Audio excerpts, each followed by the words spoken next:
सबसे पहले तो मैं क्षेत्रीय तिब्बती युवा कांग्रेस और क्षेत्रीय तिब्बती महिला संगठन यहाँ पुरवाला हो गया, भूपुर हो गया और उसी तरह से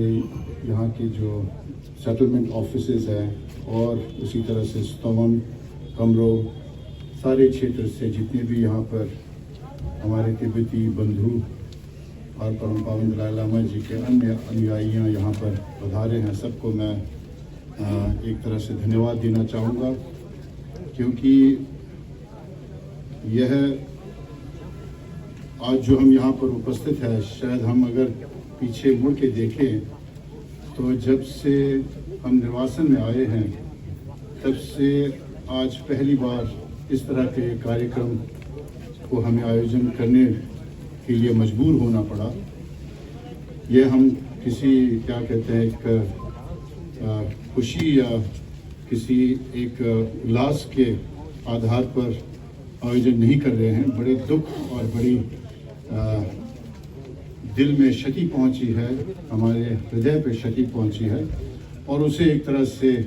सह ना पाते हुए उसे एक तरह से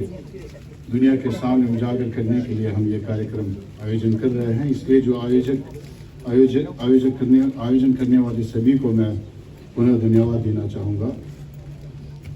बहुत से लोग सोच रहे होंगे कि आज देखा जाए इस तरह के कार्यक्रम क्या हुआ है, क्या हो गया है, क्योंकि हम कोई बहुत बड़े शहर में नहीं हैं, छोटे से शहर में रह रहे हैं और इससे जुड़ते हुए सुदूर इलाके हैं जहाँ पर ज़्यादा हम अपने दिनचर्या में ही व्यस्त रहते हैं। तो लोगों के मन में होगा कि ये आज किस संदर्भ में ये कार्यक्रम किया जा रहा है, ये प्रदर्शन किया जा रहा है। तो यह अगर आपके समक्ष हम बहुत ही सरलता से रखें तो ये एक तरह से 28 फरवरी, इस वर्ष के 28 फरवरी एक कार्यक्रम हुआ था दिल्ली में, धर्मशाला में। तो उस कार्यक्रम के एक छोटा सा क्लिप जो है उसे विदेशी पत्रकार या फिर अन्य जैसे CNN है, उन लोगों ने उठाकर उसे एक तरह से साझा किया और अपने मंच पर उसे दिखाया, जिसमें ऐसे दर्शाया गया कि परम पावन दलाई लामा जी कुछ गलत कर रहे हैं। लेकिन उन्होंने जितने भी ये जो पत्रकार हैं या जितने भी ये जो न्यूज़ चैनल हैं, उन्होंने इस चीज़ को पुष्टि करने की उन्होंने एक तरह से कोशिश नहीं किया, उस तरफ उन्होंने थोड़ी सी भी ध्यान नहीं दिया कि ये वाकई में हुआ क्या है। एक सनसनी के तौर पर उन्होंने उठाकर दुनिया के सामने रख दिया, जिस कारण परम पावन दलाई लामा जी के लिए ये जो बातें हैं बहुत ही एक, क्योंकि वह एक तरह से हमारे जो मानव जीवन की जो क्रिया है उससे भिन्न है, उससे ऊपर है, उनको कुछ नहीं इससे फर्क पड़ता। लेकिन हम जैसे तिब्बती, हम जैसे उनके अनुयायी, उनको अच्छा नहीं लगा, हमें ये बिल्कुल ठीक नहीं लगा, क्योंकि एक तरह से उसको पुष्टि करनी चाहिए थी, उसकी सत्य के जो है स्थापित करते हुए फिर अगर दिखाए, और उसके साथ साथ हम हमारी जो क्या प्रथा है, हमारी क्या रीत है, हमारी क्या रिवाज है, उन चीज़ों को समझते हुए अगर इतने बड़े मंच में परम पावन दलाई लामा जी की जो क्लिपिंग है उसे दिखाते तो हम कहते कि हाँ आप लोगों ने ठीक तरह से दिखाया है। लेकिन उसे ना करते हुए उसे एक सनसनी खेज के रूप में, उसे एक अश्लील दृश्य के रूप में दिखाकर उसने ये जो विशेष रूप से हमारे इधर इस क्षेत्र में जैसे हिंदुस्तान टाइम्स है, NDTV है, इन्होंने हमारे दिल को बहुत आघात पहुंचाया है, हमें आहत किया है। उसे एक तरह से प्रदर्शित करने के लिए ये कार्यक्रम हो रहा है। अब सवाल उठता है कि कार्यक्रम जो है परम पावन दलाई लामा जी के साथ स्नातक जो ग्रेजुएशन किए हुए जो शिष्य, उनके कार्यक्रम का जो क्लिपिंग जो था, वो कार्यक्रम जो था वो 28 फरवरी में हुआ था, जैसे मैंने अभी पहले कहा। लेकिन ये जो विषय जो है उसे काट छाट कर फिर उसे क्लिपिंग में बनाकर जो आया है वो लगभग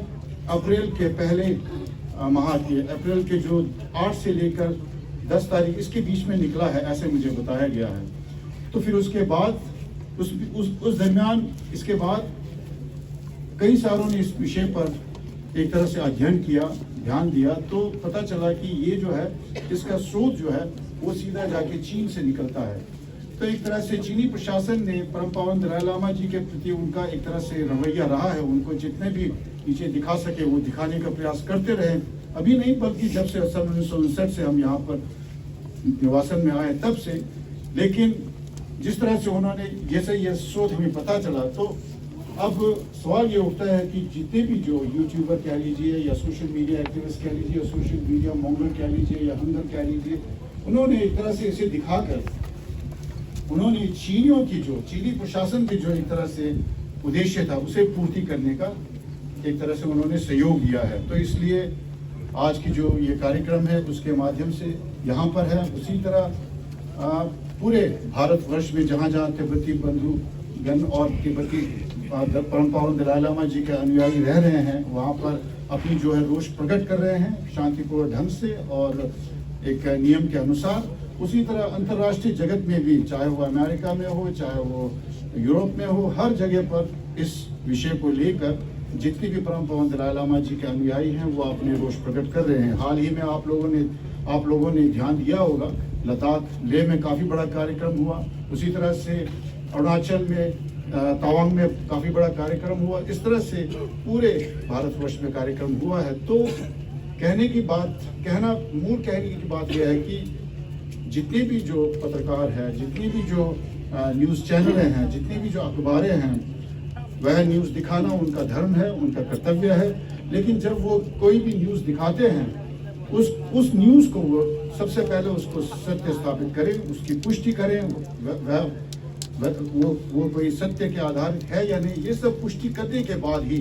फिर अपने जो चैनल है उस पर साझा करें। ऐसे हम लोगों का एक तरह से निवेदन है हम लोगों का। और साथ ही में पूरी जो अनुयायी हैं उन परम पावन जी के और यहाँ पर जितने भी उपस्थित है, सबका कहना है कि जितने भी इन चैनलों या जितने भी जो न्यूज़ मीडिया वाले हैं जिन्होंने इस तरह की जो क्रिया किया है, वह अपनी ओर से एक तरह से क्षमा याचना दें और अपनी जो है वो भी सार्वजनिक तौर पर क्षमा याचना दें, ताकि इस मसले का एक तरह से वहीं पर हल हो जाए। तो इसलिए कहना ये चाहेंगे कि जैसे मैंने शुरुआत में कहा कि आज की इस कड़ी से, इस एपिसोड से, इस इंसिडेंट से जितने भी तिब्बती बंधुगण हैं, जितने भी परम पावन दलाई लामा जी के अनुयायी हैं, उनके दिल में गहरा आघात हुआ है, क्षति पहुंचा है। और हमारे में कहावत है, आदमी चले जाते हैं, इंसान गुजर जाते हैं, लेकिन बातें रह जाती है। जैसे कि पेड़ के पत्ते झड़ जाते हैं और पेड़ खड़े रहते हैं। और जब तक ये हमारी जो परम पावन दलाई लामा जी के जो उनके अनुयायी के जो समुदाय हैं, तिब्बती बंधुगण हैं, उनकी जो वंशज है, जब तक वह रहेगा तब तक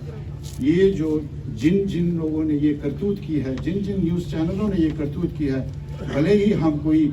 एक तरह से हिंसक रूप से कुछ ना कहे, कुछ करने की हमारी कोई मंशा भी नहीं है, लेकिन जो दिल में चोट पहुंची है वह कभी भी नहीं मिट पाएगा, वह हमेशा हमारे दिल के अंदर रहेगा। इसलिए मैं पुनः यहाँ से आह्वान करना चाहूँगा कि जितनी भी ये न्यूज़ चैनल में काम करने वाले, जितनी भी ये न्यूज़ चैनल ने जो ये हरकत की है, वह सार्वजनिक तौर पर कम से कम एक क्षमा याचना दें, तो कम से कम हम जैसे और हमारे बंधुगण के दिल में थोड़ी सी शांति की जगह बनेगा। इन्हीं बातों के साथ